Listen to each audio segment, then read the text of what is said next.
nome do seu livro é O Ingresso na Escrita e nas Culturas do Escrito. Aliás, o que você quer dizer com esse título?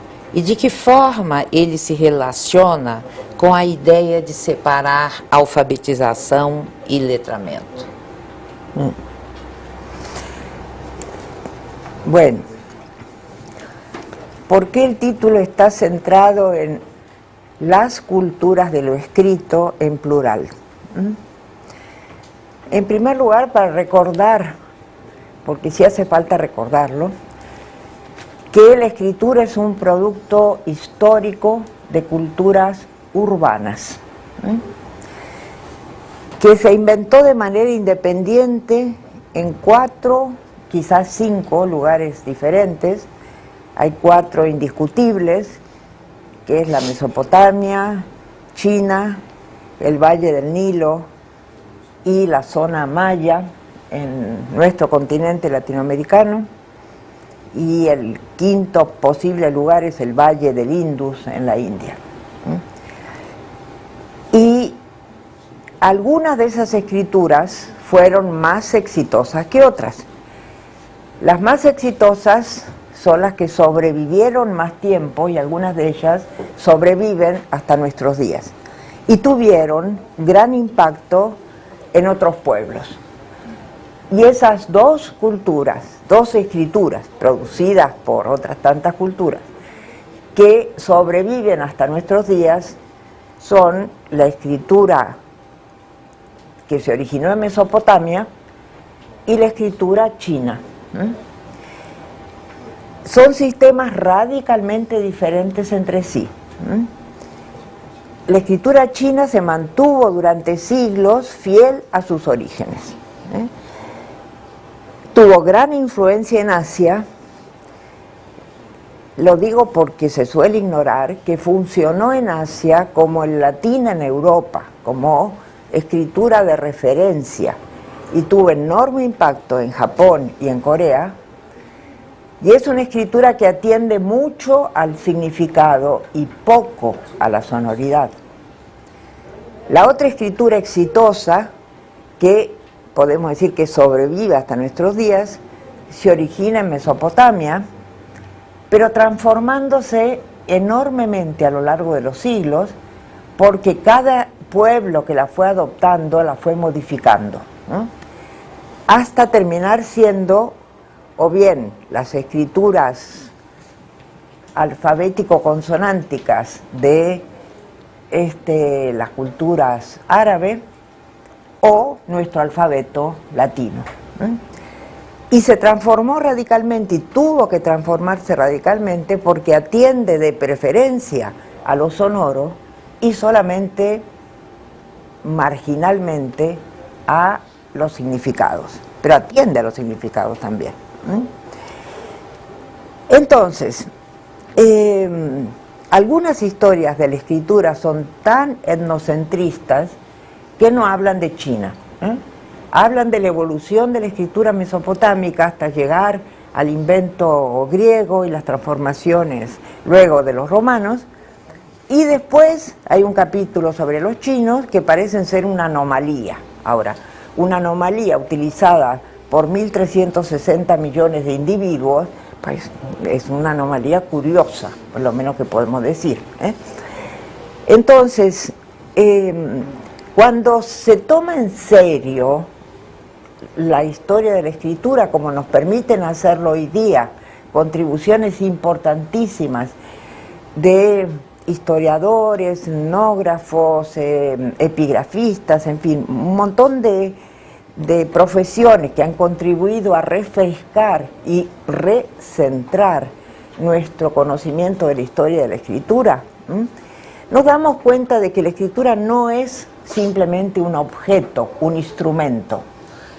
No es como la cuchara o la rueda. A colher. A colher o a roda. Sí. Es mucho más que eso. Es un objeto cultural permeado por los valores de cada grupo cultural que los valores que cada grupo cultural deposita en ella. Sin la cultura no habría sagradas escrituras. De nenhuma religião.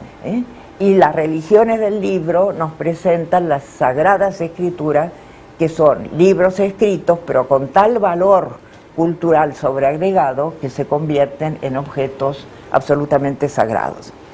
Entonces, el comprender que la escritura no es apenas un instrumento, ¿no?, es esencial para entender el título de este libro.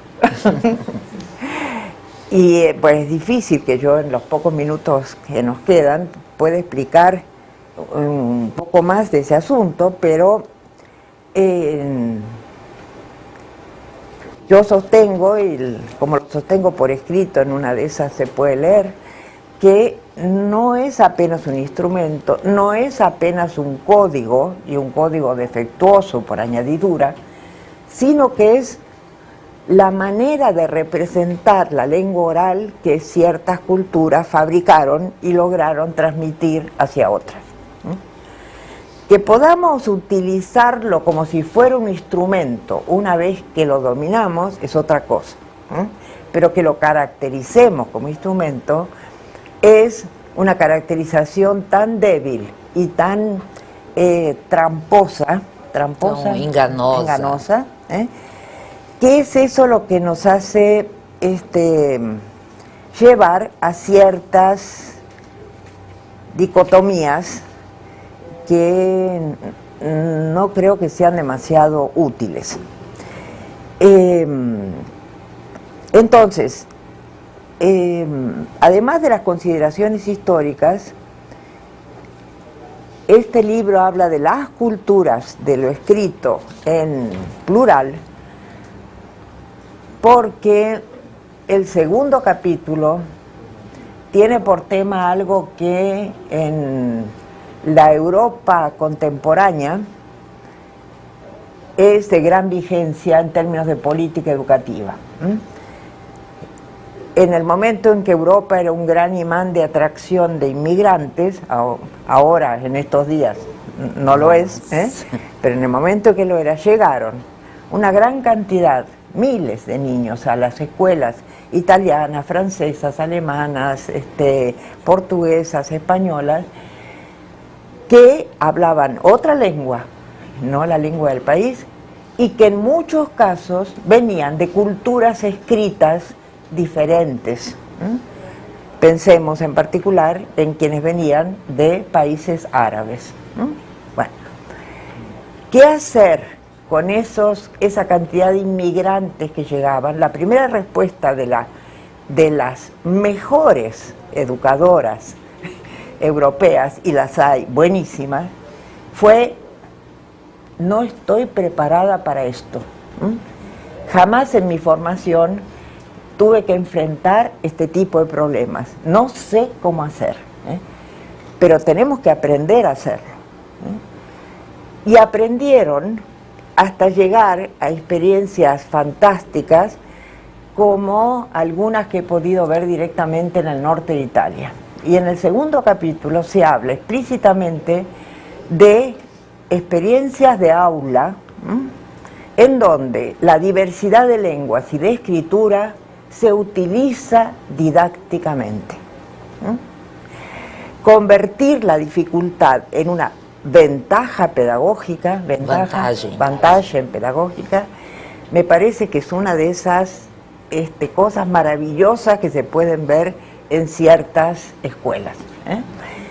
Entonces, en ese segundo capítulo encontramos niños de 4 y 5 años, crianzas de 4 y 5 años, que tienen en su biblioteca de aula libros escritos en diversas lenguas y con diversos sistemas de escrituras, y los comparan, comentan acerca de ellos. La maestra lee en voz alta en tantas lenguas como domina, porque hay algunas maestras que son inmigrantes, y invita a los padres de familia a traer libros en esas otras lenguas que hay en la familia y leerlos en voz alta. Las reflexiones que esos niños son capaces de hacer son absolutamente extraordinarias. La reflexión metalingüística en un estado así de fascinación total, ¿eh? Y cuando se enfrentan al problema de la traducción, se enfrentan al problema de saber si este libro traducido es el mismo libro, si el personaje traducido es el mismo personaje, y si la historia sigue siendo la misma después de un proceso de traducción. Bueno, las maestras no esperaban que los chicos fueran capaces de reflexionar sobre la traducción en preescolar. Ocurre que, asumiendo la diversidad lingüística y de escritura, se registró que sí son capaces de reflexionar sobre la traducción a esas edades. Entonces yo digo, mire, todavía estamos por descubrir quiénes son los de 4 y 5 años, y las posibilidades de reflexión que tienen. Entonces, eso con respecto al plural del título. Pero justamente la dificultad que yo veo a esa terminología es que genera una disociación entre algo que es visto como un código o un sistema de marcas con correspondencias grafofónicas y nada más, y por otro lado algo que es más bien los usos sociales y las funciones sociales de lo escrito. Entonces, el problema que yo presento es que, primero, la escritura está mal caracterizada cuando se piensa que es un código, y la cosa no se resuelve diciendo que hay que alfabetizar letrando y letrar alfabetizando, porque una vez que generé dos términos, las expectativas del medio educativo es que haya dos maneras distintas de abordar esos dos componentes, digamos, y que algunas se sientan educadoras alfabetizadoras y otras educadoras letrantes, o no sé cómo se llamaría ahí el término. En todo caso, me parece que tener los dos componentes designados por dos términos diferentes, a lo que está contribuyendo, por lo poco que sé y veo, es a enfatizar nuevamente la parte de código, aprendizaje del código, ¿no? Claro que, por otra parte, debo reconocer que algunos de mis mensajes escritos, orales, a pesar de mis esfuerzos, fueron considerados como que yo soy espontaneísta, es decir, que las crianzas aprenden todo sozinhas, y que la tarea del adulto es sentarse en una poltrona a contemplar el espectáculo del desenvolvimiento. No, yo nunca dije eso.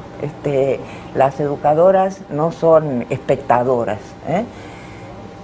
y tienen que descubrir cuál es su rol y ejercerlo profesionalmente, y ahí viene el problema, en el profesionalmente.